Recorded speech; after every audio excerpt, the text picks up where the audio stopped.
시청자 여러분 안녕하십니까? 11월 15일 화요일 굿모닝 YTN 1부 시작합니다. 네, 먼저 오늘의 주요 뉴스부터 전해드립니다.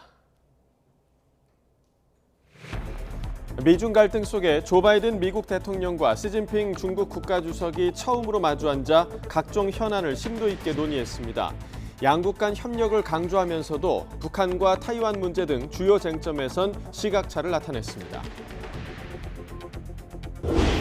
윤석열 대통령이 오늘 G20 정상회의에 참석해 식량 에너지 안보와 보건 분야 세션에서 연설합니다. 동남아 순방 마지막 날인 오늘 시진핑 주석과의 한중 정상회담이 열릴지 관심이 쏠리고 있습니다. 이태원 참사 윗선 수사가 속도를 내지 못하고 있는 가운데 소방노조가 참사를 예방하지 못한 책임이 크다며 이상민 행안부 장관을 고발했습니다. 경찰 특별수사본부는 관련 법리를 검토한 뒤 행안부를 수사할지 결정하겠다고 밝혔습니다. 대장동 일당으로부터 뇌물을 받은 혐의 등으로 민주당 이재명 대표의 측근인 정진상 실장이 오늘 피의자 신분으로 검찰에 출석합니다. 검찰은 정 실장의 혐의와 관련한 사실관계를 확인하고 이 대표와 대장동 사업 관련성을 집중 추궁할 거로 보입니다. 권도영 대표와 함께 암호화폐 테라를 발행한 테라폼랩스를 창립한 신현성 대표가 이번 주 피의자 신분으로 검찰에 출석할 예정입니다. 검찰은 루나가 투자자 보호 의무가 있는 자본시장법상 증권에 해당한다는 회사 내부 직원들의 진술을 확보한 것으로 확인됐습니다.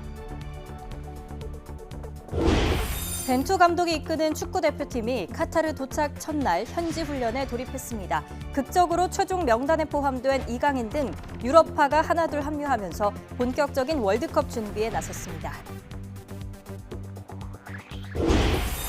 젤렌스키 우크라이나 대통령이 러시아군이 물러난 남부 요충지 헤르손을 방문했습니다. 전쟁으로 도시 대부분이 파괴됐지만 재건과 복구 움직임으로 분주한 모습입니다. 오늘 아침 서울이 4도까지 떨어지는 등 어제보다 크게는 8도가량 낮아지겠습니다. 내륙에는 서리가 내리거나 얼음이 어는 곳도 있겠습니다.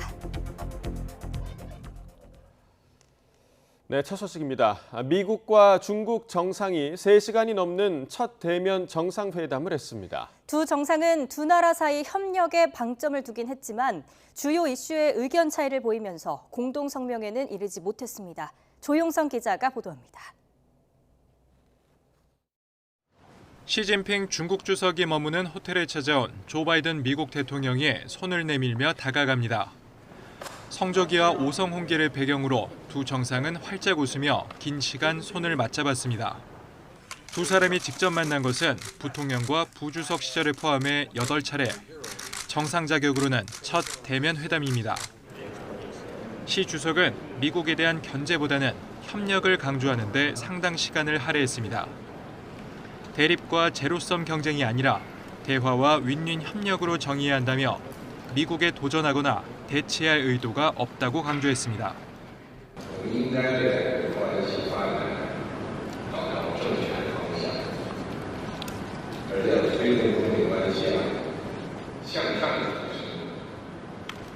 하지만 양국 관계를 벗어난 의제에 대해서는 이견도 보였습니다.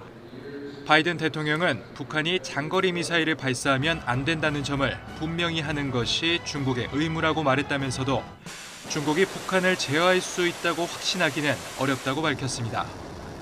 또 타이완 문제를 두고 시 주석은 미중 관계에서 넘으면 안 되는 첫 번째 레드라인이라며 타이완 독립에 선을 그었고 바이든 대통령은 일방적인 현상 변화에 반대한다는 표현으로 중국의 타이완 강제 병합의 우려를 드러냈습니다.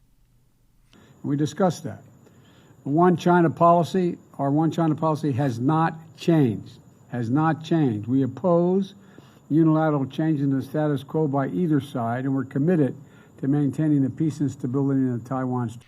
두 정상은 우크라이나를 침공한 러시아의 핵 사용 위협에 대해 핵전쟁은 절대 일어나선 안 된다는 점의 뜻을 함께했습니다. 3시간을 넘긴 미중 정상회담은 두 나라 협력을 강조했지만 주요 의제를 확인하는 선에 그치며 공동 성명은 채택하지 않았습니다. YTN 조용성입니다. 동남아를 순방 중인 윤석열 대통령은 사실상 일정 마지막 날인 오늘 G20 정상회의에 나섭니다. 중국 시진핑 국가주석과 자연스러운 첫 만남 이뤄질 텐데요. 한중 정상회담까지 열릴 수 있을지 관심이 쏠립니다. 인도네시아 발리에서 조은지 기자입니다. 5달 만에 마주 앉은 한미일 정상. 북핵 대응을 위한 삼각공조가 단연 핵심 의제였지만 세 나라는 북한 문제를 넘어 경제와 안보까지 포괄적으로 연대를 강화하기로 약속했습니다. 한미일 공조는 보편적 가치를 수호하고 한반도와 동북아의 평화 안정을 이루기 위한 강력한 보루입니다. 세 나라의 끈끈한 협력은 동시에 중국에 대한 압박과 견제 성격도 있습니다. 푸놈펜 성명에는 인도태평양 수역에서의 일방적 현상 변경 시도에 강력히 반대한다. 대만 해협에서의 평화와 안정 유지의 중요성을 재확인한다는 내용이 담겼습니다. 콕 집어 명시하지 않았지만 중국을 겨냥한 것으로 읽히는 대목입니다. Today we'll discuss how we can preserve peace and stability across the Taiwan Straits and how we can work toward the common goals of a free and open Indo-Pacific. 한미일이 똘똘 뭉친 이 시점, 윤석열 대통령이 시진핑 국가주석과 G20 정상회의에서 처음 마주치게 됩니다. 단순히 스치듯 인사하는 약식 회담, 풀어사이드 형식이 될지, 각 잡고 마주 앉는 정식 회담이 될지 여전히 불투명합니다. 지구촌 냉전 2기로 불릴 정도로 미중 간 첨예한 갈등 속에 시 주석은 바이든 대통령과 첫 대면 정상회담을 열었습니다. 일본 기시다 후미오 총리 역시 에이펙 기간인 오늘 17일 태국에서 시 주석과 처음 중일 회담을 하기로 확정했습니다. 분위기는 점점 무르익고 있는데 한중 정상회담 가능성을 묻는 말에 대통령실은 여전히 지켜봐 달라는 말로 신중한 태도를 보였습니다. 인도네시아 발리에서 YTN 조은지입니다. 동남아 순방 나흘째였던 어제 윤석열 대통령이 G20에 앞서 열린 비즈니스 정상회의 B20에서 복합위기 극복을 주제로 기조연설을 했는데요. 디지털 전환을 통한 공급 혁신을 그 해법으로 제시했습니다. 오늘 공식 개막하는 G20 정상회의에서는 식량 에너지 안보와 보건 분야 연설에 나섭니다. 인도네시아 발리에서 박소정 기자가 보도합니다. 동남아 순방 두 번째 방문국, 인도네시아에서의 키워드는 경제 외교입니다. G20 정상회의 개막 하루 전 경제계 인사들이 모인 비즈니스 정상회의 B20에서 기조연설에 나선 윤 대통령. 주제는 글로벌 복합 위기 극복이었습니다. 수요보다 공급 측면의 충격이 원인인 만큼 민간 중심의 공급 혁신으로 풀어야 한다면서 해법을 이렇게 제시했습니다. 저는 현재의 글로벌 여건 속에서 민간이 중심이 되는 공급 측 혁신의 핵심은 바로 디지털 전환에 달려 있다고 생각합니다. 세계가 추구할 디지털 질서 재정립을 강조하며 개방적이고 공정한 디지털 생태계 구축에 한국이 앞장서겠다는 의지도 밝혔습니다. 국경을 초월해서 누구도 소외되지 않고 디지털 시대의 혜택을 공유할 수 있도록 B20가 중심이 돼서 인류가 공감하는 디지털 질서를 대통령실은 G20을 계기로 추진하는 윤 대통령의 새로운 아세안 경제 협력 구상도 내놨습니다. 기존 베트남에 집중된 경제 협력을 인도네시아를 비롯해 모든 아세안 국가로 확대한다는 게 핵심입니다. 디지털 전환, 녹색 성장 등 아세안의 경제 구조 전환의 동반자로서 연대와 협력을 적극 추진할 계획이라는 내용입니다. 윤 대통령은 인도네시아 현지에 진출한 기업인 10여 명과의 오찬 간담회에서 적극적인 지원을 약속했고, 한 인도네시아 비즈니스 라운드 테이블에서는 디지털 공급망, 기후변화 등 다양한 분야에서 양해각서 10건을 체결했습니다. 대통령실은 한 아세안 정상회의에서 발표한 인도태평양 전략의 후속 조치라고 부연했습니다.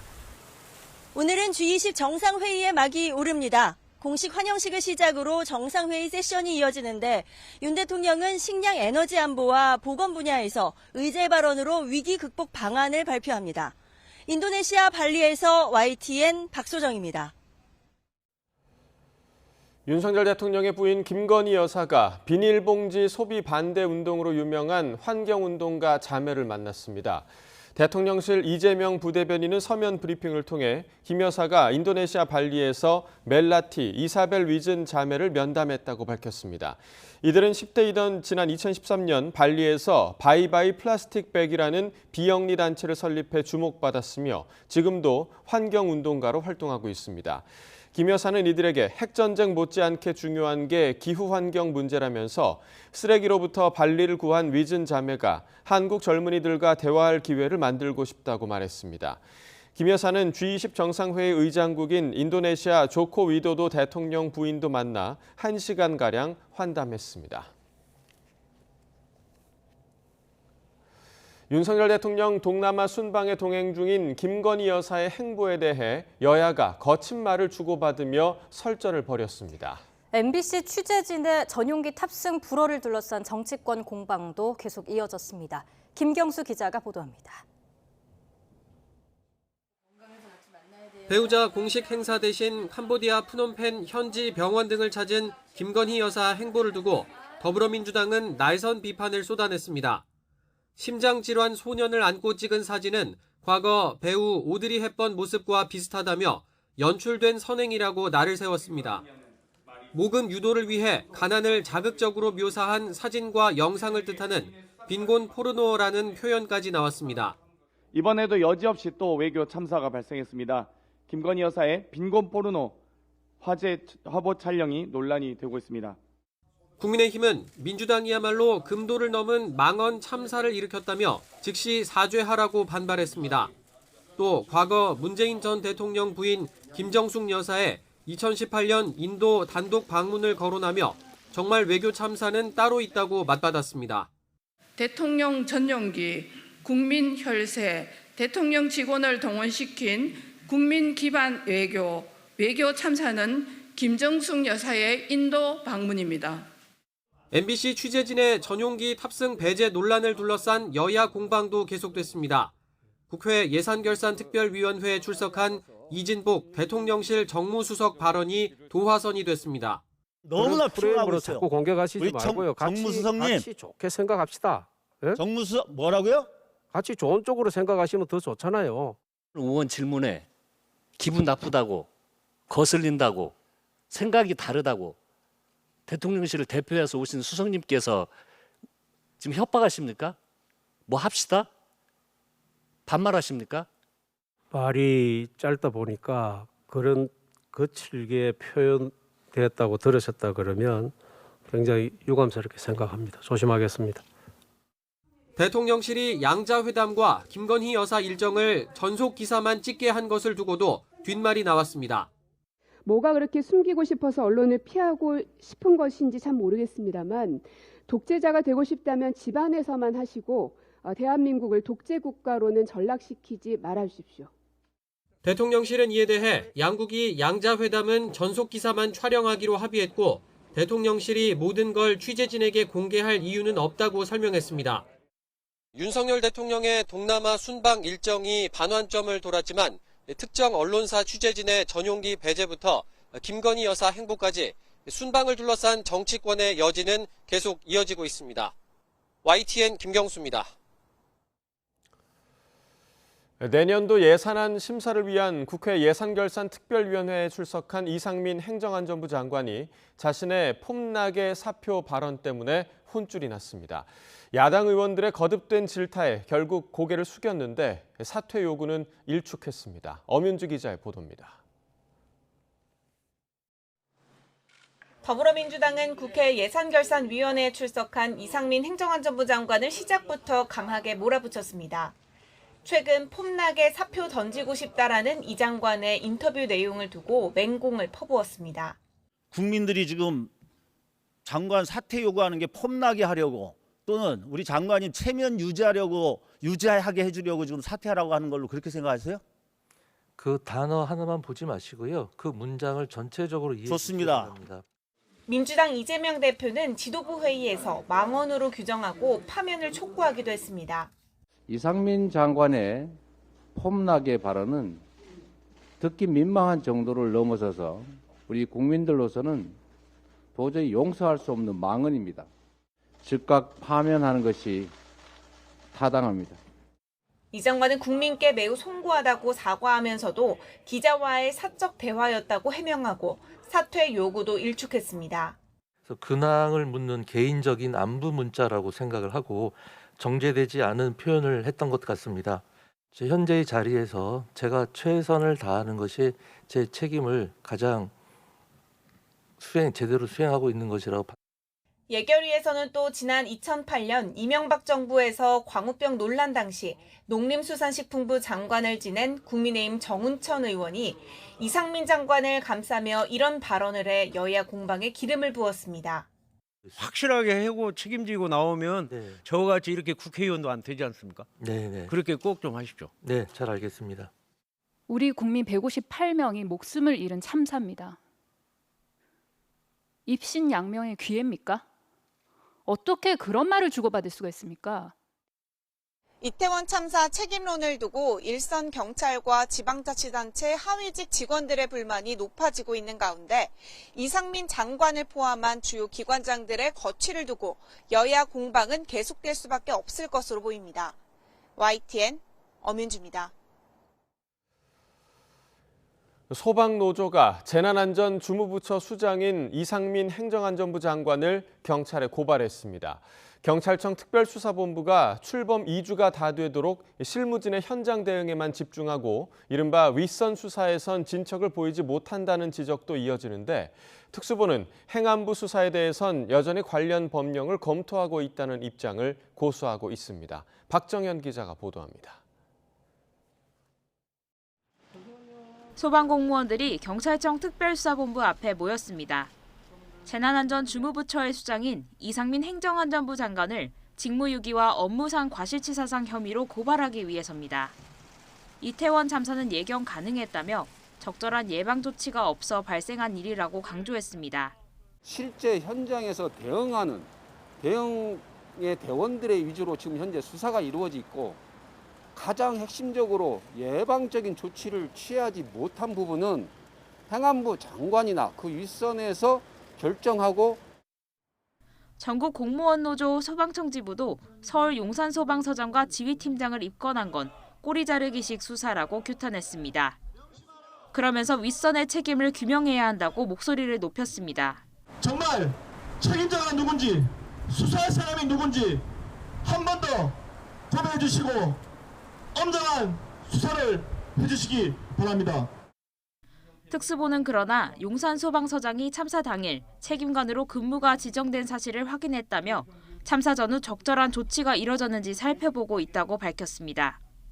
행안부와 관련해서는 담당 부처인 건 맞지만 구체적인 상황을 처리하는 데서 직접적인 지휘 감독 권한을 갖는지는 법률에 명시돼 있지 않아 법리 검토가 필요하다고 설명했습니다. 이어 이상민 장관 고발장에 적시된 직무유기 혐의는 고위공직자 범죄에 해당해 절차에 따라 공수처에 통보해야 한다고 덧붙였습니다. 이런 가운데 행안부는 책임 소재를 규명하는 건 수사의 영역이라며 수사 결과를 지켜보겠다는 입장입니다. YTN 박정현입니다. 한 온라인 매체가 어제 이태원 참사 희생자 155명의 이름을 공개했습니다. 포스터의 형태로 제작된 이 명단에는 나이와 성별, 거주지와 같은 신상 정보는 포함되지 않고 이름만 적혔습니다.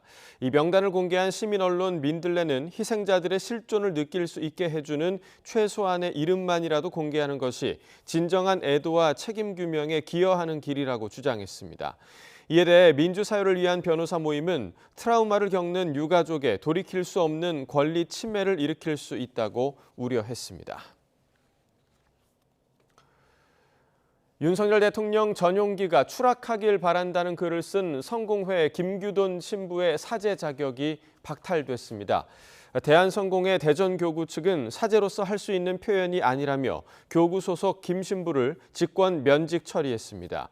이와 함께 천주교 대전교구 소속 박주환 신부도 전용기에서 윤 대통령 부부가 떨어지는 모습과 비나이다라는 문구를 합성한 이미지를 SNS에 올려 논란이 되고 있습니다. 이후 박 신부는 모든 SNS 계정을 닫았지만 천주교 대전교구는 박 신부를 불러 사실관계를 확인한 후 공식 입장을 표명할 계획입니다. 더불어민주당 이재명 대표의 최측근으로 꼽히는 정진상 당대표 정무조정실장이 오늘 검찰에 소환돼 조사를 받습니다. 대장동 일당으로부터 거액의 뒷돈을 챙기고 또 약속받은 뇌물 혐의가 핵심 조사 대상인데요. 검찰은 대장동 비리 의혹과 이재명 대표와의 연관성을 집중 추궁할 거로 보입니다. 김혜린 기자입니다. 검찰이 오늘 정진상 더불어민주당 대표실 정무조정실장을 소환합니다. 뇌물수수 등의 혐의를 받는 피의자 신분으로 지난 9일 자택과 당사, 국회 사무실 등을 동시 압수수색한 지 엿새 만입니다. 애초 소환 날짜를 11일로 통보했지만 한 차례 조율을 거쳐 미뤄졌습니다. 정 실장 측 변호인은 소환 하루 전 검찰에 출석해 압수물에 대한 분석을 참관하고 출석 방식을 협의하는 등 막바지 조율에 나선 것으로 알려졌습니다. 다만 정 실장이 공식 행보를 꺼려왔던 만큼 취재진 앞에 공개적으로 모습을 드러낼지는 미지수입니다. 정 실장은 이재명 대표가 성남시장과 경기도지사를 지내던 시절 각각 정책비서관과 정책실장을 거치며 이 대표를 보좌한 최측근으로 뇌물수수와 부패방지법 위반, 부정처사 후수뢰, 증거인멸교사 등 크게 4가지 혐의를 받고 있습니다. 유동규 전 성남도시개발공사 기획본부장 등 대장동 일당으로부터 청탁과 함께 뒷돈 1억 4천만 원을 수수하고 사업 특혜를 제공하는 대가로 대장동 개발이익 428억 원을 김용 민주연구원 부원장, 유 전 본부장 등과 나눠 갖기로 했다는 게 핵심입니다. 그러나 정 실장 측은 그 어떤 부정한 돈도 받은 일이 없고 428억을 약정받았다는 것도 허구 주장이라며 검찰이 정치 수사를 하고 있다고 반박하고 있습니다. 저희의 입장은 유동규의 진술 말고는 어떠한 객관적 증거도 없다는 것입니다. 좀 그렇게 이해해 주시면 좋을 것 같아요. 검찰은 혐의 입증에 자신감을 드러내고 있습니다. 사실상 공범인 김 부원장을 지난 8일 이미 재판에 넘긴 데다 30쪽이 넘는 압수수색 영장엔 정 실장의 혐의를 공소장에 버금갈 정도로 구체적으로 적시했습니다. 특히 검찰은 정 실장이 대장동 사업 진행과 지분 내역 등에 대해 유 전 본부장으로부터 일일이 보고도 받았다고 영장에 적시했습니다. 또 정 실장이 정치적 공동체로서 20년 이상 이재명 대표를 보좌했다며 둘 사이 특수관계를 부각하기도 했습니다. 결국 검찰은 정 실장을 상대로 이 대표가 범행 과정에 개입했거나 범행을 알고 있었는지 등을 집중 추궁할 것으로 보입니다. 다만 김용 부원장처럼 진술 자체를 거부할 경우 한 차례 조사를 거친 뒤 바로 구속영장을 청구하는 방안도 검토하는 것으로 알려졌습니다. 앞서 정 실장에 대한 체포영장은 법원에서 한 차례 기각된 가운데 정 실장의 신병 확보 여부가 검찰 수사의 분수령이 될 전망입니다. YTN 김혜린입니다. 검찰이 정진상 실장을 오늘 소환 조사하며 이재명 대표를 정조준하자 민주당은 강하게 반발하면서도 뒤숭숭한 분위기입니다. 국민의힘은 이 대표를 겨냥해 검은 돈의 종착지라고 직격탄을 날리며 공세 수위를 높이고 있습니다. 김승환 기자입니다. 더불어민주당은 이재명 대표의 최측근 정진상 정무조정실장의 검찰 소환을 하루 앞두고 대검찰청을 항의 방문했습니다. 이 대표가 연루된 대선 자금 의혹 수사와 관련해 검찰이 언론의 수사 상황을 실시간으로 흘리는 등 정치적 의도가 엿보인다는 겁니다. 지금 검찰은 수사를 하고 있는 것이 아니라 지금 정치를 하고 있습니다. 언론 플레이를 통해서 수사를 진행하면 안 됩니다. 반면 국민의힘은 역대 민주당 지도자들 가운데 감옥에 안 가겠다고 당전체를 자신과 꽁꽁 묶어서 버틴 사람이 누가 있었느냐면서 민주당이 이 대표와 함께 자멸하거나 국민정당의 길을 갈지 양자택일하라고 쏘아붙였습니다. 대장동의 검은 돈이 이재명 대표의 최측근들에게 유입됐습니다. 김용, 정진상은 정거장이고 검은 돈의 종착지는 대장동 그분인 게 분명합니다. 또 이 대표가 대선 기간 중 올린 SNS 글 다수가 사라졌다면서 증거인멸 의혹까지 제기했습니다. 김용, 정진상이 몸통으로 드러나니 증거인멸을 시도하는 것 아닙니까? 떳떳하다면 그리 당당했던 SNS 게시물 삭제 이유를 국민께 밝히시기 바랍니다. 민주당에선 이재명 대표 체제 구축 뒤 검찰 수사와 관련한 공개 반발을 자제하는 분위기였지만 점차 피로감이 쌓이는 모양새입니다. 당이 막 올인하듯이 나서는 거는 그거는 좀 과잉이죠. 저는 좀 적절치 않다고 생각합니다. 결국 검찰 수사는 정진상 실장을 넘어 이재명 대표를 향할 것이라는 관측이 나오는 가운데 수사 방향에 따라 전국은 다시 한번 크게 요동칠 것으로 보입니다. YTN 김승환입니다. 이른바 가짜 수산업자에게서 금품을 받은 혐의로 박영수 전 특별검사와 현직 검사, 전현직 언론인들이 재판에 넘겨졌습니다. 서울중앙지방검찰청은 어제 박 전 특검과 이모 검사, 이동훈 전 조선일보 논설위원, 엄성섭 TV조선 보도해설위원 등 6명을 청탁금지법 위반 혐의로 불구속 기소했습니다.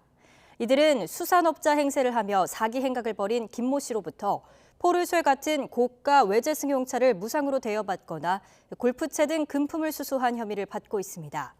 다만 함께 연루된 김무성 전 의원은 기소를 피했습니다. 김 전 의원 역시 가짜 수산업자를 통해 고가의 승용차를 무상 이용했다는 혐의를 받았지만 경찰 수사 전 해당 사실을 알고 차량 대여료를 지급해 혐의를 벗었습니다. 루나 폭락 사태를 수사하는 검찰이 권도형 테라폼랩스 대표와 곧 소환 조사할 벤처 사업가 신영서 씨에게 적용한 혐의는 자본시장법 위반입니다. 암호화폐 루나가 공동의 사업에 투자해 수익을 얻는 투자계약 증권에 해당한다는 건데요. 최근 검찰은 혐의 입증의 핵심 증거가 될 테라폼랩스 직원들의 진술을 확보했습니다. 신지원 기자가 단독 보도합니다. 2018년 9월 권도영 테라폼랩스 대표는 티켓몬스터 창업자인 유명 벤처 사업가 신현성 씨와 동업을 시작합니다. 암호화폐 루나와 연동돼 가격이 1달러에 고정되는 또 다른 암호화폐 테라. 테라를 이용한 간편 결제 시스템 차이페이가 출시했습니다. 루나를 맡기면 연이율 19.5%를 보장하는 투자 상품 앵커 프로토콜도 추진됐습니다. 검찰은 이 같은 수익 구조가 자본시장법상 투자계약증권의 구성 요건과 같다고 보고 있습니다. 앵커 프로토콜, 차이페이 등이 공동의 사업이고 여기에 투자하는 루나는 투자계약증권이라는 논리입니다. 실제로 YTN 취재 결과 테라폼랩스 전 직원들은 검찰 조사에서 기존 금융투자 상품을 참고해 루나의 수익 모델을 개발했다고 말했습니다. 특히 검찰은 루나를 증권으로 인정하는 테라폼랩스 관계자들의 진술도 받아낸 것으로 알려졌습니다. 루나의 증권성을 입증할 정황은 또 있습니다. 검찰은 루나를 발행하거나 소각해 테라 가격을 1달러에 고정하는 방식이 주식시장에서 주가 부양에 쓰이는 자사주 소각과 다름없다고 보고 있습니다. 회사의 주식 가치를 이제 상승시키기 위한 목적으로 이제 이루어지는 경우도 있는데 루나 같은 경우에도 테라에서 얻은 그 거래 수수료 이런 것들을 통해 가지고 루나를 소각시킴으로써 루나의 가치를 상승시키려고 하는 증권이라면 투자자 보호 의무가 있습니다. 순식간에 폭락해 손쓸 새 없이 투자금을 잃은 피해자들에 대한 배상 가능성이 열린다는 얘기입니다. 매매 계약은 내가 소비를 위해서 완전히 한번 사면 끝이잖아요. 투자 계약이라는 것은 내가 사고 나서도 지속적인 관계가 있는 거죠. 이와 함께 검찰은 국내 암호화폐 거래소 관계자들을 불러 루나 폭락 전 자금 거래 내용과 함께 부실 가능성을 사전에 인지했는지도 조사하고 있습니다. YTN 신지원입니다. 울릉도 앞바다에서 어선 한 척이 암초에 걸려 좌초됐습니다. 사고 당시 동해에는 풍랑주의보가 내려져 높은 파도가 일고 있었는데요. 다행히 모두 크게 다친 데 없이 구조됐습니다. 최민기 기자입니다. 해안가의 어선 한 척이 파도에 흔들립니다. 경북 울릉군 저동항 앞바다에서 좌초된 통발 어선입니다. 승선원 7명이 탄 어선으로부터 구조 요청이 들어온 건 어젯밤 8시 20분쯤. 한 명은 스스로 육지로 빠져나왔지만 나머지 6명은 구명조끼를 입고 선내에 대기하다 2시간여 만에 구조됐습니다. 선원 일부는 타박상을 입었지만 건강 상태는 모두 양호한 것으로 전해졌습니다. 어제 오후 5시 반쯤엔 경기도 화성시 봉담읍에 있는 도장 공장에서 불이 났습니다. 이 불로 업체 대표 54살 A씨가 화상을 입어 병원으로 옮겨졌습니다. 또 화재가 발생한 도장 공장은 모두 타고 불은 인근 공장 2곳으로도 일부 옮겨 붙었습니다. 어제 저녁 6시 40분쯤엔 경기도 동두천시의 한 소방설비 제조 공장에서 불이 났습니다. 다친 사람은 없었지만 직원 15명이 대피하고 공장 일부를 태운 뒤 1시간 50분 만에 진화됐습니다. 비슷한 시각 충북 청주시 상당구 도로에서 승용차가 앞서가던 화물차를 들이받았습니다. 40대 남성 승용차 운전자가 크게 다쳐 병원으로 옮겨졌고 승용차는 추돌 충격으로 불이 나기도 했습니다. YTN 최민기입니다. 도심에서 난투극을 벌이고 조직 간 전면전까지 벌이려던 광주 최대 폭력 조직이 무더기로 검거돼 재판에 넘겨졌습니다. 검찰은 수사 과정에서 이 조직이 규모를 키우기 위해 미성년자인 중고등학생들까지도 영업한 사실이 확인했습니다. 오선열 기자입니다. 건장한 남성 무리가 편의점 의자에 앉아있는 남성에게 달려듭니다. 공격을 받은 남성이 쓰러진 뒤에도 무차별 폭행이 이어집니다. 지난 1월 27일 새벽 A 조직원이 주점에서 시비가 붙어 B 조직원 2명을 집단 폭행하자 B 조직원들이 앙심을 품고 보복 폭행하는 모습입니다. 인사를 하지 않았다는 게 이유였습니다. 결국 A 조직원들이 전면전을 위해 흉기를 휴대하고 차량 7대를 이용해 광주 시내와 유원지 등에 직결했지만 출동한 경찰에 해산되기도 했습니다. 경찰은 사건 착수 6개월 만에 잠적한 조직원 30명을 검찰에 넘겼고 검찰은 추가 수사를 통해 이들이 증거를 없애려고 한 정황을 포착하고 8명을 더 검거했습니다. 검찰은 집단 난투극과 관련된 조직원 18명을 구속하는 등 38명을 입건했습니다. 이들 조폭은 도주 과정에서 검찰 수사관의 차량을 파손하거나 범죄단체 활동을 한 사실이 없다고 위증한 것으로도 조사됐습니다.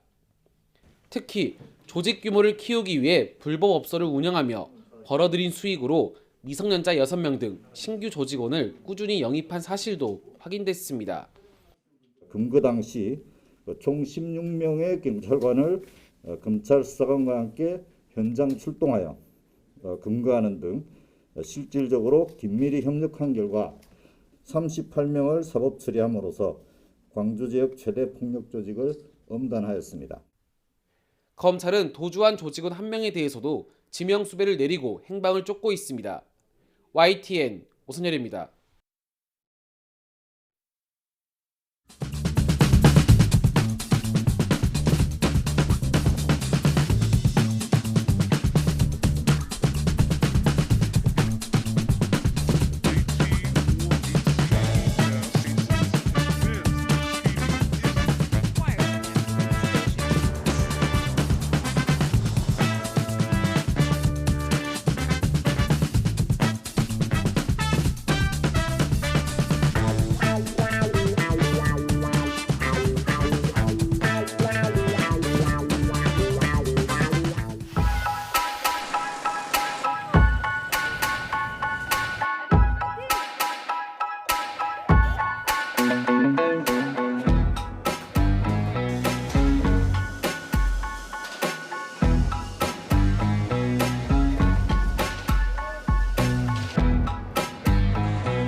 답안지를 이송할 때 혹시라도 잃어버리는 경우를 막기 위해서 회송용 봉투에다가 먼저 포장을 하고 그 봉투들을 다시 박스에 2차 포장을 하고 있습니다. 답안지를 회송하는 차량은 역시 마찬가지로 경찰 차량의 호의를 받아서 이동을 하기 때문에 답안지가 유실되거나 이런 경우는 없을 거라고 생각이 됩니다.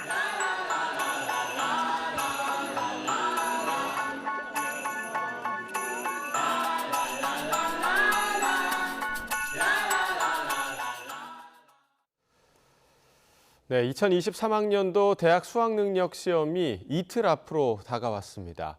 올해는 코로나19에 확진된 수험생도 병원이 아닌 별도의 시험장에서 시험을 볼 수 있습니다. 수능 전 주의할 점을 김연아 기자가 보도해드립니다. 벌써 세 번째 코로나19 유행 속 치러지는 수능입니다. 이번 수능에서도 시험장에선 마스크 착용 등 개인 방역을 준수해야 하고 입실 전 체온과 증상 확인 시간을 감안해 여유를 두고 시험장에 도착해야 합니다. 점심시간엔 시험장에서 받은 종이 칸막이를 책상에 직접 설치한 뒤 식사합니다. 감염 우려로 정수기를 쓸 수 없기 때문에 물과 음료 등 마실 것도 넉넉히 챙겨야겠습니다. 달라진 것도 있습니다. 코로나 수능 이후로는 처음으로 확진된 수험생도 증상이 심하지 않다면 병원이 아닌 별도 시험장에서 시험을 볼 수 있고 확진이 아니더라도 발열과 기침 증상이 있으면 일반 시험장 내 분리 시험실에서 응시합니다. 코로나가 지금 다시 또 이제 확산되고 있기 때문에 특히 이제 잘 분리돼서 시험을 치를 수 있도록 지금 분리 시험장 수도 충분히 지금 저희들이 확보를 하고 있고요. 시험 전날 밤엔 준비물을 확인해 가방을 미리 싸두는 게 좋습니다. 수험표를 나눠주는 예비 소집일엔 반드시 참여하되 격리 중이라면 가족이나 담임 선생님이 대리 수령할 수 있습니다. 전자기기는 절대 반입할 수 없는데 휴대전화나 블루투스 이어폰 등 가져온 게 있다면 1교시 전 감독관에게 제출해야 합니다. 또 전자시계는 금지돼 시침과 분침이 있는 아날로그 시계만 반입할 수 있다는 점도 기억해야 합니다. 종료 벨이 울리기 전에 답안지 체크를 끝내는 것도 명심해야 합니다.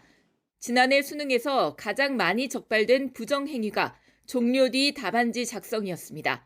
YTN 김연아입니다. 은행들이 2023학년도 대학 수학능력시험 시행일인 오는 17일 영업시간을 오전 10시에서 오후 4시로 변경합니다. 은행연합회는 시험일 아침 수험생, 감독관, 학부모 등의 이동으로 교통 수요가 급증할 것으로 예상해 은행 영업시간을 조정한다고 밝혔습니다.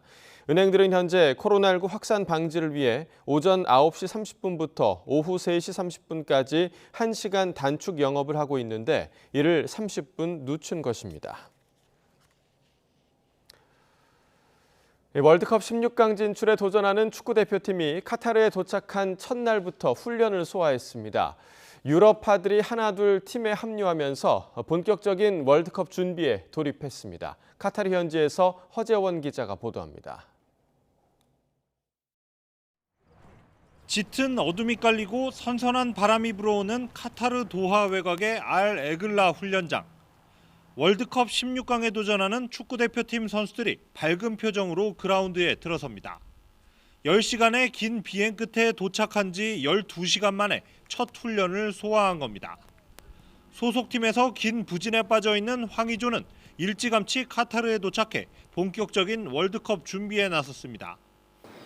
일단 남은 기간 부상 없이 아픈 데 없이 잘 준비한다면 최대한 100%로 맞출 수 있게 또 잘 준비를 하면 될 것 같습니다. 첫날 훈련에는 아직 현지에 도착하지 않은 유럽파와 가벼운 부상이 있는 황희찬을 제외한 21명이 참여했습니다. 극적으로 최종 명단에 이름을 올린 이강인은 더욱 강한 의지를 나타냈습니다. 꼭 오고 싶고 꼭 뛰어보고 싶었던 월드컵을 뛰는 수 있다는 기회가 생긴다는 거에 너무 행복했던 것 같습니다. 이틀째 훈련에는 김민재와 황인범, 이재성과 정우영까지 합류해 더욱 본격적인 전술 다지기에 돌입할 예정입니다. 주장 손흥민이 16일 새벽 카타르에 입성하면 우리 대표팀은 완전체를 이루게 됩니다. 이곳이 우리 대표팀의 월드컵 전초기지 역할을 할 베이스 캠프입니다. 훈련 첫날 모든 게 순조로운 가운데 월드컵 16강을 향한 힘찬 첫 발걸음을 내디뎠습니다. 카타르 도하에서 YTN 허재원입니다. 축구협회가 카타르 도하 현지에 차려진 우리 대표팀 선수들의 숙소를 공개했습니다. 선수단 객실 문에는 유니폼 이미지를 입혔고 객실 내부에는 선수 포스터 등을 비치했습니다. 식당과 치료실로 이어지는 복도구역에는 역대 월드컵과 카타르 대회 최종 예선 10경기 결과도 정리했습니다. 호텔 출입구, 로비 등 이미지를 입히는 범위를 넓혀 월드컵에 임하는 자신감과 각오를 고취했다고 협회는 설명했습니다. 러시아로부터 8달 만에 되찾은 우크라이나 헤르손을 젤렌스키 대통령이 깜짝 방문했습니다. 치열한 공방으로 성한 게 없는 도시지만 복구와 재건의 움직임으로 바쁜 모습입니다. 류재복 기자입니다. 국가에 맞춰 우크라이나 국기가 올라갑니다. 8달 만에 헤르손 땅을 밟은 대통령. 감사와 미안함에 흐르는 눈물을 감출 수 없습니다. The biggest city was occupied since 24th of February, so that is the biggest city, and now it's free. So Ukraine came, so I'm happy. 헤르손 탈환의 공이 큰 병사들이 대통령으로부터 상을 받습니다. 별다른 의전조차 없는 조촐한 행사지만 승리한 영웅들에게 진심으로 감사하는 자리입니다. Слава Україні! Слава Україні! 치열한 공방 탓에 도시는 성한 게 거의 없습니다. 모든 게 부서졌고 모든 게 사라졌습니다. 강물을 받아가야 간신히 설거지와 목욕을 할 수 있습니다. 물과 전기, 인터넷 부족이 가장 불편합니다. 하지만 러시아의 흔적을 지우는 작업이 벌써 시작됐습니다. Ми повинні були зняти всю проросійську агітацію. І ми це виконуємо, тому що також нам це приносить задоволення. 도시가 제 기능을 찾기 위해 얼마의 시간이 걸릴지 알 수 없습니다. 하지만 해방의 기쁨은 빠르게 복구의 희망으로 바뀌고 있습니다. YTN 유재복입니다. 미국 버지니아대 캠퍼스에서 총격 사건이 일어나 대학팀 미식축구 선수 3명이 숨지고 학생 2명이 다쳤습니다. 버지니아주 샬럿츠빌 경찰은 현지 시각 지난 13일 밤 10시 반쯤 버지니아대 주차장에서 총격 사건이 벌어졌고 곧이어 긴급 대피 메시지가 발송됐다고 밝혔습니다. 경찰은 사건이 일어난 다음 날 버지니아 대학교 주차장에서 총기를 난사한 범인을 검거했다고 밝혔습니다. 지난 2007년 버지니아 공대에서는 한국계 미국인 조승희가 총기를 난사해 27명의 학생과 5명의 교수진이 숨지는 참사가 벌어졌습니다. 수십 명의 사상자를 낳은 튀르키예 이스탄불 번화가 폭발 사건의 용의자가 붙잡혔다고 로이터, AFP, 스푸트니크 통신 등이 보도했습니다. 슐레이만 소일루 튀르키예 내무부 장관은 관영 아나돌루 통신을 통해 발표한 성명에서 베이올루에 폭탄을 설치한 사람이 이스탄불 보안당국에 체포됐다고 밝혔습니다. 또 소일루 장관은 이번 사건과 관련해 추가로 21명을 구금했다며 조사 결과 쿠르드 노동자당 테러 조직이 이번 사건에 책임이 있는 거로 확인됐다고 말했습니다. 전날 오후 튀르키예 최대 도시 이스탄불의 베이올루 지역 이스티크랄 거리에서는 폭발 사건이 발생해서 최소 6명이 숨지고 81명이 다쳤습니다. 오늘 아침 출근길에는 어제보다 더 따뜻한 옷차림이 필요하겠습니다. 밤사이 찬 공기가 유입되면서 기온이 큰 폭으로 떨어졌는데요. 현재 서울 기온은 5.2도로 어제 같은 시각보다 4도가량 낮아 쌀쌀하고요. 대관령은 영하 2.1도까지 떨어지는 등 영하권 추위가 나타나고 있습니다. 한낮에도 찬바람이 불면서 종일 쌀쌀할 것으로 보이니까요. 추워지는 날씨에 건강 잃지 않도록 각별히 유의해 주시기 바랍니다. 오늘은 전국 하늘에 구름이 많이 지나겠고요. 오전까지 중부 내륙을 중심으로 가시거리 1km 미만의 짙은 안개가 끼겠고 동해안 지역에서는 너울성 파도가 높게 일겠습니다. 교통안전과 해안가 안전사고에 각별히 유의해 주시기 바랍니다. 또 오늘 오후부터 밤사이 중서부 지방에는 약하게 비가 내리거나 빗방울이 떨어지겠는데요. 기온이 낮은 경기 북부와 영서 높은 산간에서는 눈이 내리는 곳도 있겠습니다. 현재 기온 살펴보겠습니다. 현재 서울 기온 5.2도, 대관령 영하 2.1도, 광주는 6도를 나타내고 있습니다. 오늘 낮 기온은 어제와 비슷하겠습니다. 서울 한낮 기온 13도, 대전 15도, 대구와 울산은 16도가 예상됩니다. 다가오는 목요일에는 대학 수학 능력 시험이 예정돼 있는데요. 전국이 대체로 맑은 가운데 입시 추위는 없겠습니다.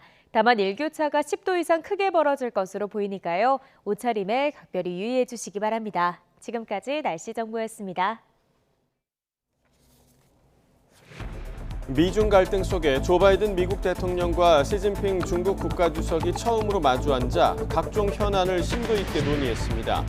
양국 간 협력을 강조하면서도 북한과 타이완 문제 등 주요 쟁점에선 시각차를 나타냈습니다.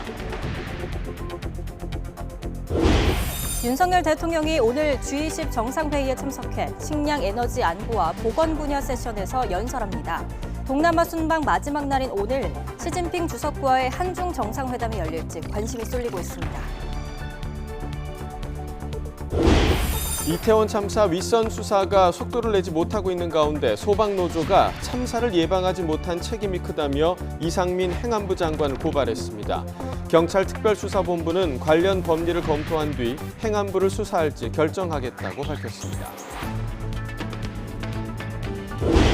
대장동 일당으로부터 뇌물을 받은 혐의 등으로 민주당 이재명 대표 측근인 정진상 실장이 오늘 피의자 신분으로 검찰에 출석합니다.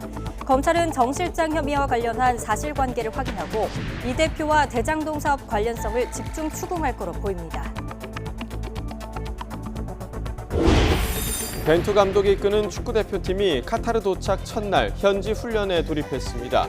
극적으로 최종 명단에 포함된 이강인 등 유럽파가 하나둘 합류하면서 본격적인 월드컵 준비에 나섰습니다. 오늘 아침 서울이 4도까지 떨어지는 등 어제보다 크게는 8도가량 낮아지겠습니다. 내륙에는 서리가 내리거나 얼음이 어는 곳도 있겠습니다. 4박 6일 동남아 순방으로 인도네시아 발리에 머무르고 있는 윤석열 대통령이 마지막 날인 오늘 G20 정상회의에 참석합니다. 윤 대통령은 오전에 G20 공식 환영식에 참석한 뒤 정상회의 식량, 에너지, 안보 세션과 보건 세션에서 2차례 연설합니다.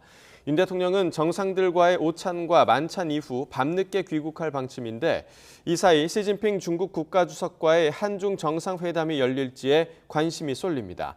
대통령실은 순방을 떠나기 전에는 한중 정상회담 개최에 부정적 관측을 내놨지만 순방 이틀째 브리핑에서는 계속 지켜봐달라고 언급해 성사 가능성에 여지를 남겼습니다. 미국과 중국 지도자 사이 가장 불꽃이 튄 사안은 역시 타이완 문제였고 북한 이슈를 놓고도 접점을 찾지 못했습니다. 바이든 대통령은 회담이 끝난 뒤 신냉전은 없을 거라고 말해 두 나라 사이 충돌을 피하고 관계를 개선할 여지를 남겼다는 평가입니다. 워싱턴에서 권준기 특파원이 보도합니다. 바이든 대통령과 시진핑 주석 모두 타이완 문제를 놓고는 한 발짝도 물러서지 않았습니다. 시 주석은 타이완 문제는 중국의 핵심 이익을 침해하는 레드라인이라며 불쾌해했고 바이든 대통령도 중국의 강압적이고 공격적인 행동이 평화와 안정을 훼손한다고 시 주석 앞에서 비판했습니다. 북한과 관련된 이슈도 접점을 찾지 못했습니다. 바이든 대통령은 미국의 방위력 증강 가능성을 거론하며 중국이 북한 도발을 막아주길 바랐지만 시 주석은 어떤 약속도 하지 않았습니다. 중국 측 회담 결과문에는 북한 관련 언급이 일절 포함되지 않았고 바이든 대통령은 중국이 북한을 제어하지 못할 가능성을 언급했습니다. Well, first of all, it's difficult to say that I am certain that China can control North Korea. Number one. 중국을 배제한 공급망 재편과 신장 위구르 등의 인권 문제에서도 충돌을 거듭했습니다. 우크라이나를 침공한 러시아의 핵 위협에는 의견 일치를 보였습니다. 바이든 대통령은 러시아의 무책임한 핵 사용 위협에 우려를 표시했고 시 주석도 승자가 없는 핵전쟁이 일어나선 안 된다는 점에 동의했습니다. 또 미국은 식량 문제 등 글로벌 이슈에서 중국과의 협력을 희망했고 중국도 미국에 도전할 뜻이 없다고 밝히며 평화적인 공존을 지향했습니다.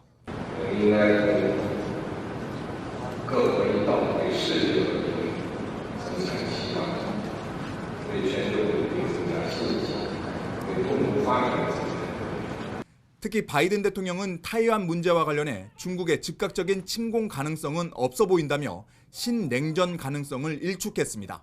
여러 사안에서 이견을 드러내면서도 세계 2강의 충돌을 피하고 갈등을 완화할 여지를 남긴 겁니다. 바이든 대통령은 내년 초 토니 블링컨 국무장관을 중국에 보내 후속 협의를 이어가기로 했다고 밝혀 전략적 소통 라인을 유지하면서 관계 개선을 모색할 거란 점을 분명히 했습니다. 워싱턴에서 YTN 권윤기입니다. 한미일 정상은 캄보디아 프놈펜에서 열린 3국 정상회담에서 북한 미사일 경보를 실시간으로 공유하기로 했습니다. 한미일 3국 간 군사 협력을 확장시켜 북핵을 더욱 억제하겠다는 게 배경으로 보이는데요. 앞으로 실시간 정보 공유가 어떻게 이루어질지 한현희 기자가 짚어봤습니다. 북한이 미사일을 쏠 때마다 한미는 실시간으로 정보를 공유하고 있습니다. 미국과 일본도 마찬가지입니다. 우리나라와 일본도 북한 미사일과 관련한 정보 교환을 하고는 있습니다. 한미일 정보공유약정 T사와 한일 군사정보보호협정 지소미아가 대표적입니다. 하지만 T사는 미국을 경유해 정보를 공유해야 하고 지소미아는 요청이 있을 때 사후 검증 차원의 정보 교환만 이뤄집니다. 때문에 한미일 정상이 공동성명에서 북한 미사일 정보의 실시간 공유를 명시한 건 최근 미사일 도발 수위를 높이고 있는 북한을 향한 강력한 경고라는 분석입니다. 실시간이라는 표현이 들어감으로써 지금보다는 북한을 좀 더 정밀하게 들여다볼 수 있다. 북한의 미사일을 이제 좀 더 빨리 탐지하고 추적하고 그에 대한 대응을 한다는 측면에서는 기존에 있는 지소미아보다는 훨씬 더 시스템적으로도 구축한다는 개념이니까 진일보하는 개념이라고 볼 수 있겠죠. 한미일 3국이 어떻게 실시간으로 북한 미사일 정보를 공유할지는 미지수입니다. 한일 간에는 실시간 정보를 공유할 수 있는 시스템이 없는 만큼 미국이 가진 시스템을 확장하는 방안 등이 거론됩니다. 정상회담에서 이루어지는 공동성명이라든지 이런 내용들은 통상 이제 큰 틀에서의 합의를 하는 것이고 그걸 담당하는 각 부처에서 세부적인 논의를 하면서 구체적인 방안을 발전시켜 나간다는 것이 통상적인 절차이기 때문에 다만 초기 탐지나 분석은 지리적으로 우리 측이 우위에 있어 실시간 정보 공유가 일본에만 유리하다는 주장이 나올 수 있습니다. 이 때문에 고급 정보망을 보유한 미국의 역할이 더 커질 수밖에 없고 결국 미국 주도의 미사일 방어 체제에 편입돼 중국을 자극할 수 있다는 지적도 나옵니다. 이에 대해 국방부는 정보 교환만으로 미사일 방어 체제 편입을 얘기하는 것은 부적절하고 한일 간 정보 교환도 모두의 이익이 되는 방향으로 진행될 것이라고 선을 그었습니다. YTN 한현입니다. 민주당은 윤석열 대통령의 동남아 순방에 동행한 김건희 여사가 캄보디아 의료 취약층 아동과 사진을 찍은 것은 연출된 선행이라고 비판했습니다. 장경태 최고위원은 회의에서 여지없이 또 외교 참사가 발생했다며 김 여사의 빈곤 포르노 화보 촬영이 논란이 되고 있다고 주장했습니다. 장 최고위원은 김 여사의 사진은 오드리 헵번이 소말리아 영양실조 아동과 찍은 사진과 흡사하다며 가난과 고통은 절대 구경거리가 아니라고 말했습니다. 같은 당 김용민 의원은 자신의 SNS에 고통받는 사람들을 장식품처럼 사용하는 사악함을 버리길 바란다고 썼고 김진애 전 의원도 영부인은 공적 신분이지 유명인이 아니라고 지적했습니다. 이에 대해 국민의힘 양금희 수석대변인은 민주당 공식회의 발언이라고 도저히 믿을 수 없다고 비판했습니다. 양 수석대변인은 가난과 고통을 구경거리나 홍보수단으로 삼을 수 있다는 발상 자체가 기막히고 상대국과 아픈 어린이에게 외교적 결례와 모욕, 상처라고 지적했습니다. 그러면서 상대국 초청을 가장해 국민 기만 외교를 한 것은 김정숙 여사의 인도 방문이라면서 영부인의 공식 일정을 폄하하는 것은 내로남불이라고 꼬집었습니다. 조현동 외교부 차관은 윤석열 대통령 순방에 동행한 김건희 여사가 공식 행사 대신 개인 일정을 소화한 것을 문제 삼는 야권 지적에 대해 외교적 결례라고 생각하지 않는다고 밝혔습니다. 조 차관은 국회 예결위에 출석해 앙코르와트 방문은 배우자들에게 권고 프로그램으로 제시해온 거로 알고 있고 각자 판단에 따라 참석하는 거지 의무적으로 가는 건 아니라고 전했습니다. 그러면서 각국 정상과 국제기구 수장의 배우자가 11명인데 프로그램에 참여한 배우자는 5명이고 6명은 각자 다른 일정을 소화한 거로 알고 있다고 덧붙였습니다. 이진복 대통령실 정무수석이 국회에 출석해 MBC 기자 전용기 배제 논란을 두고 좋게 생각하자고 답했다가 야당 의원들의 질타를 받았습니다. 직접 들어보시겠습니다. MBC를 배제한 거는 다른 언론 길들이게 한 거 아닙니까? 재갈을 물리려고 한 거 아니에요? 너무나 피곤하고 있어요. 자꾸 공격하시지 우리 말고요. 정무수석님, 같이 좋게 생각합시다. 예? 정무수석 뭐라고요? 같이 좋은 쪽으로 생각하시면 더 좋잖아요. 대통령실을 대표해서 오신 수석님께서 지금 협박하십니까? 뭐 합시다? 반말하십니까? 듣는 분들의 입장에서 좀 불편하게 들렸을 수 있겠지만 이것이 비속어도 아니고 또 이 막말도 아닙니다. 죄를 짓고 나오는 범인도 아닌데 이런 이 윽박 지르고 막 강요하고 말이 짧다 보니까 그런 거칠게 표현되었다고 들으셨다 그러면 굉장히 유감스럽게 생각합니다. 조심하겠습니다. 여야 원내대표가 이태원 참사 국정조사 논의를 위해 국회의장 주재로 만났지만 이견을 좁히지 못했습니다. 국민의힘은 수용 불가 쪽으로 가닥을 잡아가고 있고 민주당은 오는 24일 본회의에서 처리한다는 입장이어서 양쪽의 신경전만 더 거칠어지고 있습니다. 황윤태 기자의 보도입니다. 김진표 국회의장 주재로 여야 원내대표가 이태원 참사 국정조사를 두고 머리를 맞댔지만 다시 이견만 확인했습니다. 국민의힘은 여전히 수사가 먼저라는 입장에 물러섬이 없었습니다.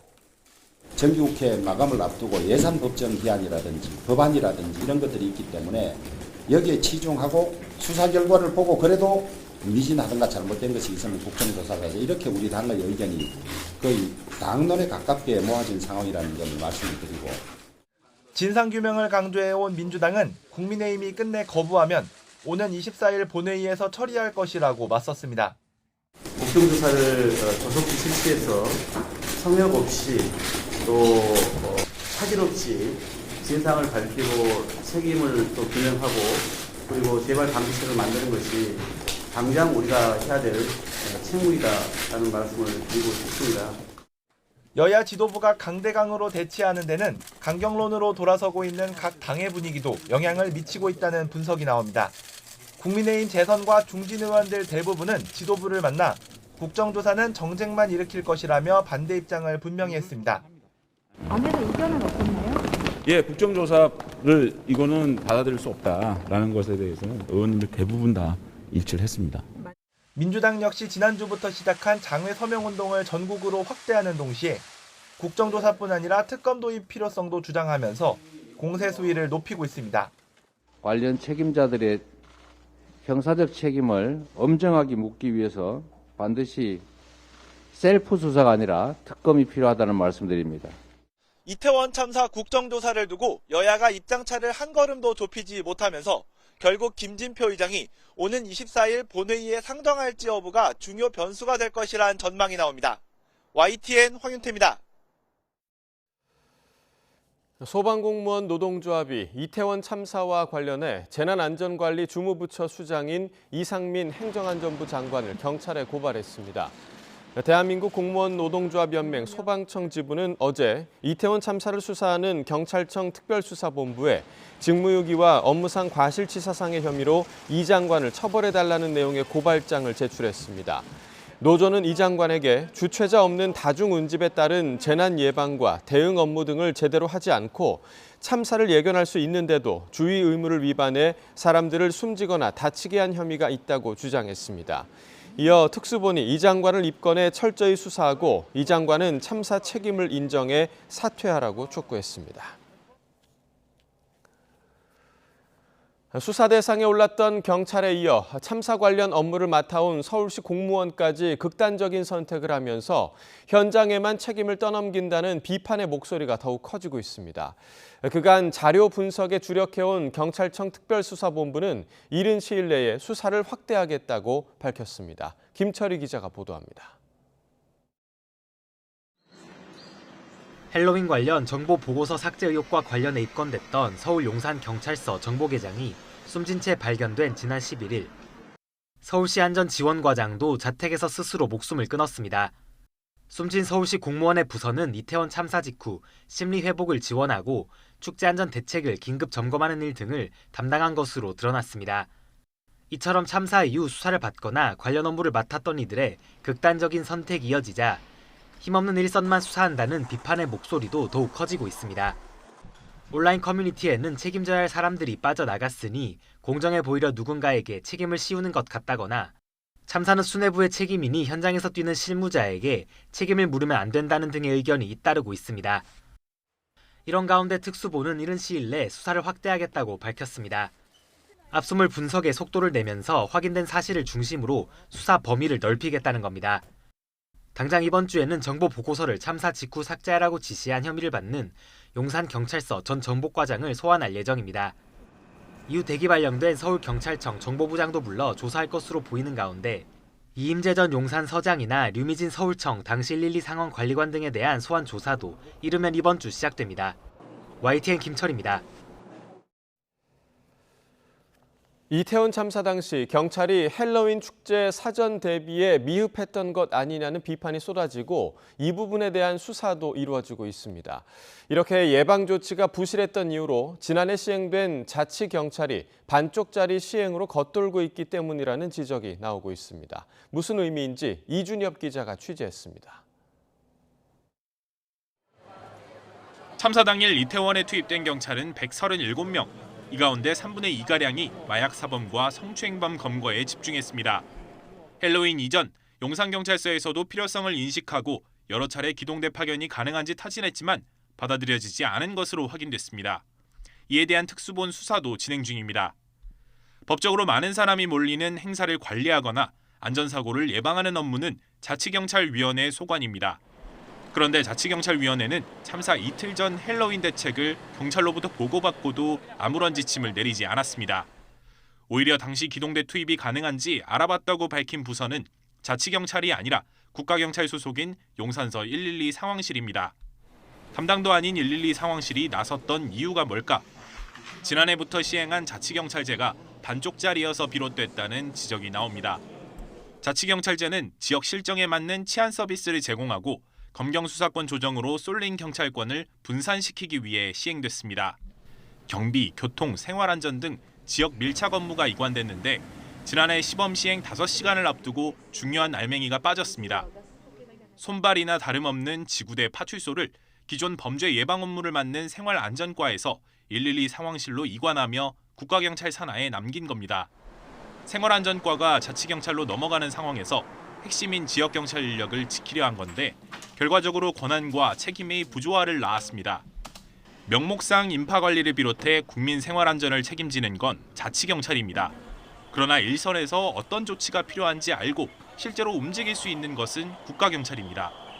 그러다 보니 이번 이태원 참사에서도 물밑에서 인력 배치를 유일하게 시도한 건 국가경찰 소속 112 상황실이었습니다.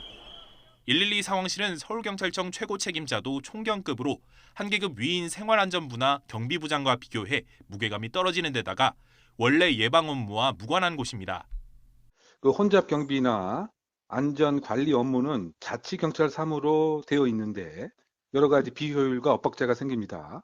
자치경찰로 이원하든 아니면 원래의 국가경찰로 복귀하든 빠른 결정이 필요하지 않나 생각해 봅니다. 알맹이 없는 자치경찰제 시행이 이태원 참사라는 큰 위기 앞에서 혼선과 문제점을 고스란히 드러낸 셈입니다. 자치경찰 권한을 강화한 개선 모델은 내후년에야 세종, 강원 등 일부 지역에서 시범 운영합니다. YTN 이준엽입니다. 이태원 참사로 하락했던 윤석열 대통령의 국정수행 지지율이 다시 소폭 반등했다는 여론조사 결과가 나왔습니다. 리얼미터가 지난 7일부터 11일까지 닷새 동안 전국 18세 이상 2,510명에게 물은 결과 윤 대통령이 국정수행을 잘한다는 평가는 34.6%로 일주일 전보다 0.4%포인트 올랐습니다. 잘 못한다는 부정평가도 63.4%로 전주보다 1%포인트 상승했습니다. 이태원 참사 직후였던 지난주 조사에서 윤 대통령 긍정평가는 1.5%포인트 하락했지만 일주일 만에 반등했습니다. 반면 부정평가도 이태원 참사 직후부터 2주 연속 증가세를 이어가고 있습니다. 리얼미터는 민주당이 행안부 이상민 장관 경질과 국정조사 요구 등으로 몰아붙였지만 윤 대통령의 평가에 타격을 주지 못했다고 분석했습니다.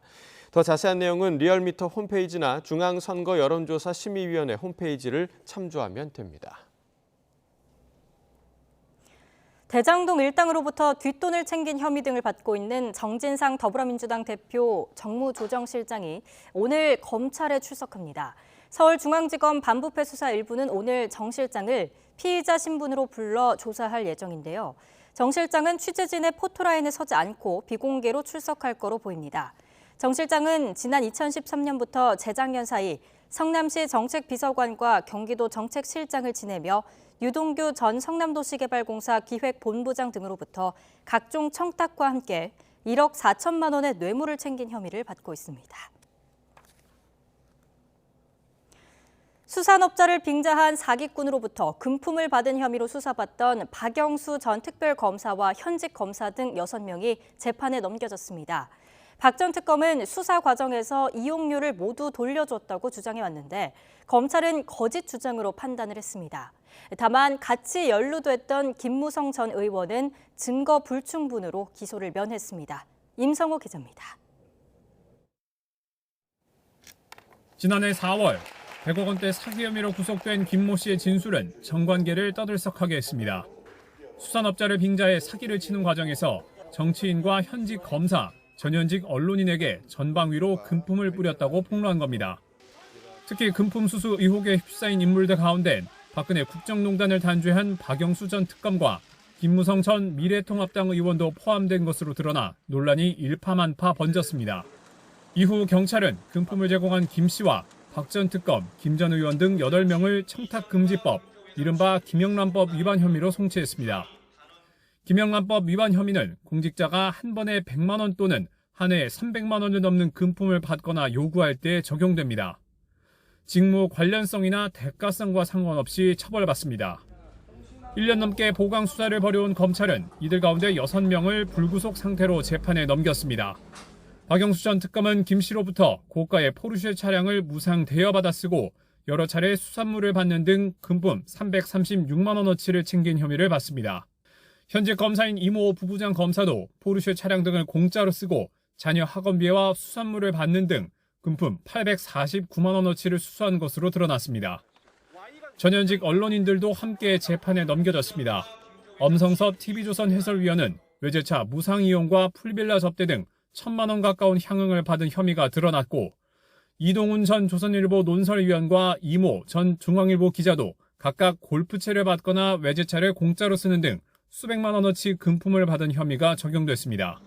검찰은 신분이나 수수한 액수와 관계없이 모두 정식 재판을 청구했다며 죄에 상응하는 형이 선고될 수 있도록 공소 유지에 최선을 다하겠다고 밝혔습니다. 다만 함께 연루된 김무성 전 의원은 기소를 피했습니다. 김 전 의원 역시 가짜 수산업자를 통해 고가의 승용차를 무상 이용했다는 혐의를 받았지만 경찰 수사 전 해당 사실을 알고 차량 대여료를 지급해 혐의를 벗었습니다. YTN 임성호입니다.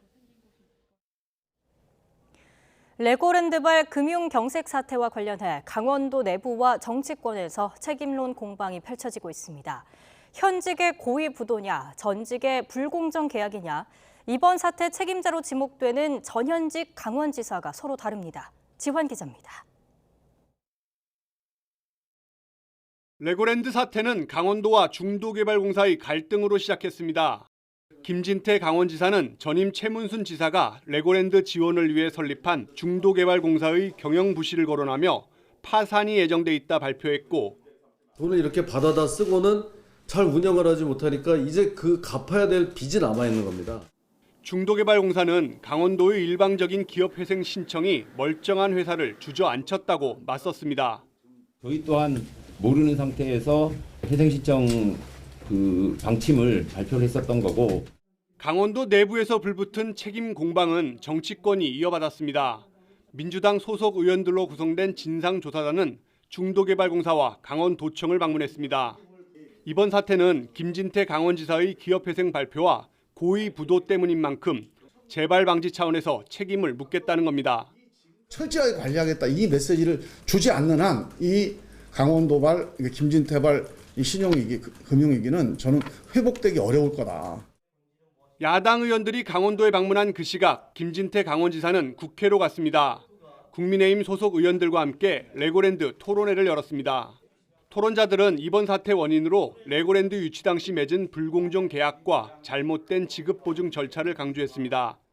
레고랜드 금융경색 사태는 전임 최문순 지사 책임이라는 걸 직접 거론한 겁니다. 밀실 행정을 하고 또 독단적인 행정을 하고 절차를 무시하고 10년 동안 도정을 이끌은 최문순 지사가 잘못한 것이 누적돼서 여기까지 온 겁니다. 민주당 조사단은 직권남용, 국고손실 등을 이유로 김진태 지사 형사 고발도 검토하고 있습니다. 최문순 전 지사는 이미 업무상 배임과 직권남용, 불공정 거래 혐의로 경찰에 고발됐습니다. 외자 유치 어린이 테마파크를 둘러싸고 불거진 전 현직 강원지사의 책임론 공방. 정치권 입맛에 따라 지목하는 책임자가 다릅니다. 분명한 건 레고랜드 사태를 해결하는 모든 대책의 핵심은 바로 예산, 국민 혈세라는 점입니다. YTN 지환입니다. 어제 오후 5시 반쯤 경기도 화성시 봉담읍에 있는 도장 공장에서 불이 나 1시간 40여 분 만에 꺼졌습니다. 이 불로 업체 대표 54살 A씨가 화상을 입어 병원으로 옮겨졌습니다. 또 화재가 발생한 도장 공장은 모두 타고 불은 인근 공장 2곳으로도 일부 옮겨 붙었습니다.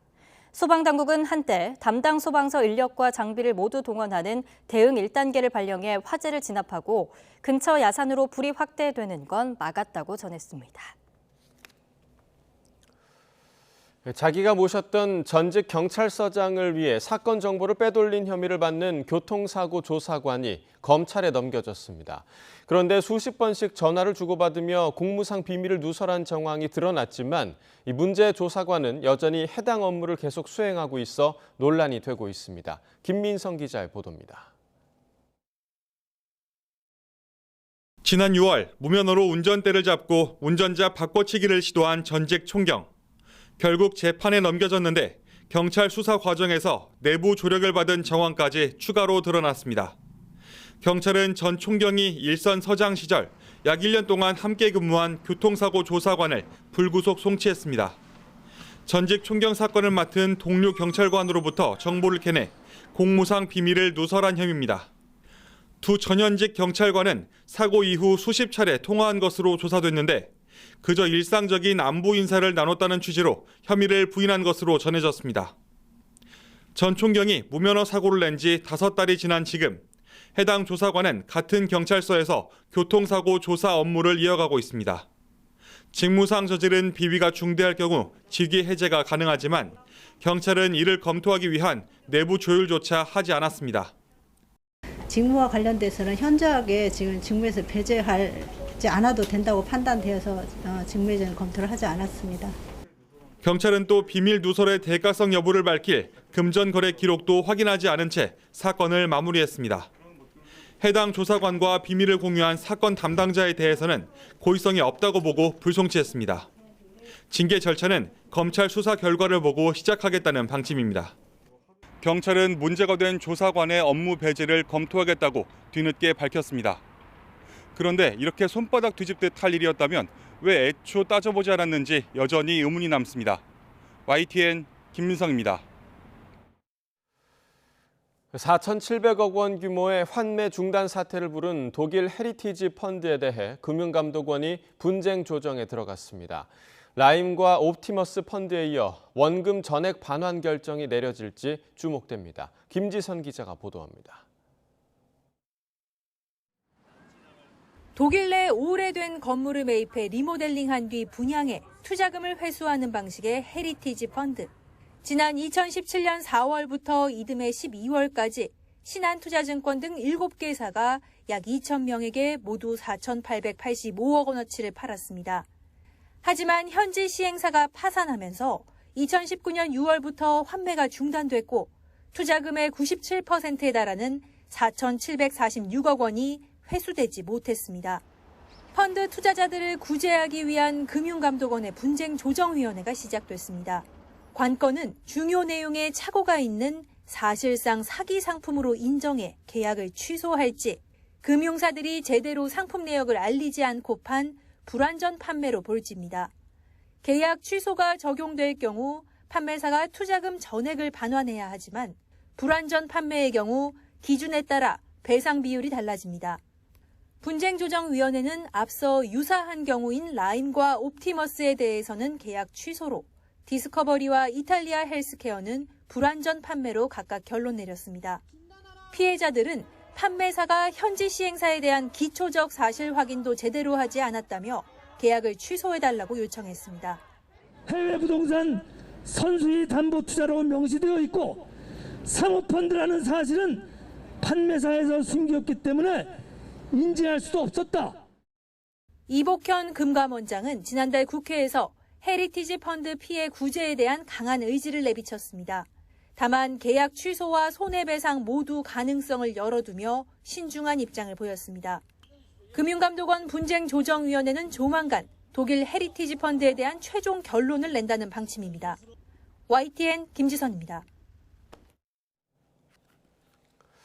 월드컵 원정 16강에 도전하는 축구대표팀이 결전지 카타르 도하에 입성했습니다. 파울루 벤투 감독이 이끄는 축구대표팀은 약 10시간 비행 끝에 우리 시간 어제 오전 11시쯤 하마드 국제공항에 착륙했습니다. 최종 엔트리 26명 중 이강인, 황의조 등 해외파 일부는 개별 도착해 대표팀에 합류했고 에이스 손흥민은 가장 늦은 내일 현지에 도착합니다. 도하 시내 르 메르디앙 호텔에 여장을 푼 대표팀은 우리 시간 어젯밤 11시 첫 적응 훈련을 가졌습니다. 중동에서 열리는 첫 월드컵인 2022 카타르 월드컵이 이제 일주일 앞으로 다가왔습니다. 도하에는 손흥민 선수의 대형 사진이 걸리며 월드컵에서 주목받는 스타임을 입증했습니다. 김동민 기자가 취재했습니다. 사상 처음으로 중동에서 열리는 월드컵이자 겨울에 열리는 카타르 월드컵. 월드컵 분위기는 도하 시내 곳곳에서 쉽게 느낄 수 있습니다. 대표팀 숙소가 있는 도하 중심가에는 손흥민 선수의 대형 사진이 내걸렸습니다. 브라질 공격수 네이마르, 폴란드의 레반도프스키 등 세계적인 선수들과 어깨를 나란히 한 것입니다. 카타르에 한국 교민들이 약 2,000명 정도 있고 손흥민 선수가 온다고 해서 저희 교민들이 많은 응원을 준비하고 있고 많은 기대에 부풀어 있습니다. 8개의 경기장에 전 세계 축구 팬들이 한꺼번에 모이는 까닭에 경기하는 날 교통 체증에 대한 우려는 큽니다. 카타르의 면적은 경기도와 서울 크기, 도하만 보면 서울 강남 3구 정도의 크기입니다. 때문에 카타르는 월드컵을 개최한 가장 작은 나라로도 기록됩니다. 2022 카타르 월드컵은 우리 시간으로 월요일 새벽 1시 개최국 카타르와 에콰도르의 경기로 시작됩니다. YTN 김동민입니다. 대전에 처음으로 문을 여는 공공어린이재활병원의 개원이 연기되면서 중증 장애 아동들의 치료와 교육에 차질이 생길 거라는 우려가 나오고 있습니다. 병원 명칭 번복, 공공성 훼손 우려 문제도 다시 수면 위로 떠올랐습니다. 이상군 기자입니다. 70병상 규모로 대전에 건립 중인 공공어린이재활병원입니다. 돌봄교실과 파견학급 등을 갖춰 중증장애 아동들이 재활치료와 학교교육을 함께 받을 수 있도록 설계됐습니다. 공정률은 82%.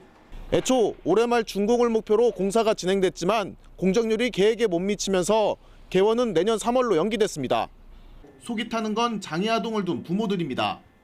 2차례 개원 일정이 미뤄진 데다가 치료 프로그램 운영 계획이나 학사 일정 등에 대한 정보를 제대로 받지 못하고 있기 때문입니다. 계획이라는 게 있잖아요. 타 지역에서 오는 사람들도 있고 이곳저곳 떠들지 않고 치료를 하고 싶은데 세부적인 사항들이 설명을 해주는 것도 없이 두리뭉실하게 근데 무턱대고 딜레이만 되니까 답답하기도 하고. 이런 가운데 병원 명칭이 대전 세종 충남 넥슨원 공공어린이 재활병원으로 결정됐습니다. 100억 원을 기부한 업체 이름을 넣기로 한 건데 지난 3월 후원기업 명칭을 같이 사용할 수 있도록 보건복지부 지침이 변경된 것을 수용한 것이라고 대전시는 설명했습니다. 국비 지원액보다 이상으로 기부 시에 그 기업의 명칭을 변경할 수 있다라고 지침이 변경이 돼서 시달이 되었습니다. 기업의 사회공헌사업에 대한 존중 필요성도 종합 검토 반영하였습니다. 또 올해 초 밀실협약 등으로 논란이 된 협약서는 후원업체와 수정해 다시 체결했다며 내용을 공개했습니다. 하지만 대전시가 후원기업 이름을 빼겠다고 발표했다가 10개월 만에 번복하면서 시민단체는 또다시 공공성 훼손을 우려하며 유감을 표했습니다. 그리고 넥슨이란 이름을 거는 것이 이후에 그 지원을 받을 수 있는 이런 얘기를 아까 하시는데 저는 이건 잘못된 판단이라고 생각을 하는데요. 넥슨의 이름을 거는 순간 넥슨 말고 다른 기업들이 여기 병원에 후원을 할까요? 대전시는 학생들의 교육에 대해서는 일주일 안으로 세부적인 이용 안내 등을 통해 지장이 없도록 하고 병원 운영의 공공성이 중시되도록 최선을 다하겠다고 밝혔습니다. YTN 이상군입니다. 오늘 아침 출근길에는 추위 대비 잘해주셔야겠습니다. 밤사이 찬 공기가 유입되면서 날이 무척 쌀쌀한데요. 현재 서울 기온은 5.2도로 어제 같은 시각보다 4도가량 낮게 출발하고 있고요. 대관령 등 일부 지역에서는 영하권 추위가 나타나고 있습니다. 낮 동안에도 찬바람이 불면서 종일 쌀쌀할 것으로 보이니까요. 옷차림과 건강관리에 각별히 유의하시기 바랍니다. 오늘은 전국 하늘에 구름이 많이 지나겠습니다. 다만 오전까지 중부 내륙을 중심으로 안개가 짙게 낄 것으로 보이니까요. 교통 안전에 유의하시기 바랍니다. 또 오후부터 밤사이 중서부 지방에는 약하게 비가 내리거나 빗방울이 떨어지겠는데요. 특히 기온이 낮은 경기 북부와 영서 높은 산간에서는 눈이 내리는 곳도 있겠습니다. 현재 기온 살펴보겠습니다. 현재 서울 기온 5.2도, 대관령 영하 2.1도, 광주는 6도를 나타내고 있습니다.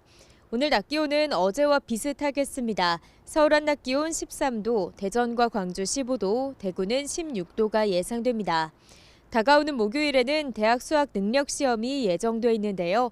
전국이 대체로 맑은 가운데 입시 추위는 없을 것으로 보입니다. 오늘까지 동해안 지역에서는 너울성 파도가 높게 일겠습니다. 해안가 접근을 자제하는 등 안전사고에도 각별히 유의해 주시기 바랍니다. 지금까지 서울 상암동에서 YTN 윤수빈입니다.